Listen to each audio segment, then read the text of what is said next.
Hello बच्चों, let's read the question. The question here says, what is disjunction? Describe the stage when it occurs. तो इस question के अंदर हमारा जो की कॉन्सेप्ट है वो है मियोसिस.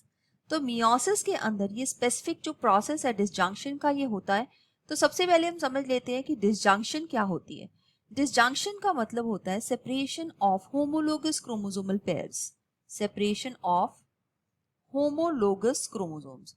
और जो होमोलोगस क्रोमोसोम्स की सेपरेशन होती है ये मियोसिस का जो फर्स्ट स्टेज होती है जिसको हम बोलते हैं मियोसिस 1. उसके अंदर एक स्टेज है जिसको हम बोलते हैं प्रोफेज 1 जो कि मियोसिस 1 की सबसे पहली स्टेज है. और उसके अंदर ये जो है जो क्रोमोसोम्स होते हैं वो करते हैं पेयरिंग. तो पेयरिंग करके ये दूसरा प्रोसेस क्या करते हैं, क्रॉसिंग ओवर. सो पहले पेयर बनाएंगे फिर ये क्रॉस ओवर करेंगे, मतलब मिक्सिंग ऑफ जेनेटिक मटेरियल यहाँ पे हो गया. प्रोफेज के बाद सेकंड स्टेज आती है मेटाफेज 1 जहाँ पे ये सेंटर में अरेंज हो जाएंगे.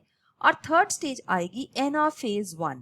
एनाफेज 1 के अंदर जो क्रोमोसोम्स हैं वो ऑपोजिट पोल्स के ऊपर जो स्पिंडल फाइबर्स हैं उनके थ्रू ये अटैच हो जाते हैं. और यही वो स्टेज है जब ये क्रोमोसोम्स आपस में सेपरेट होना शुरू हो जाते हैं.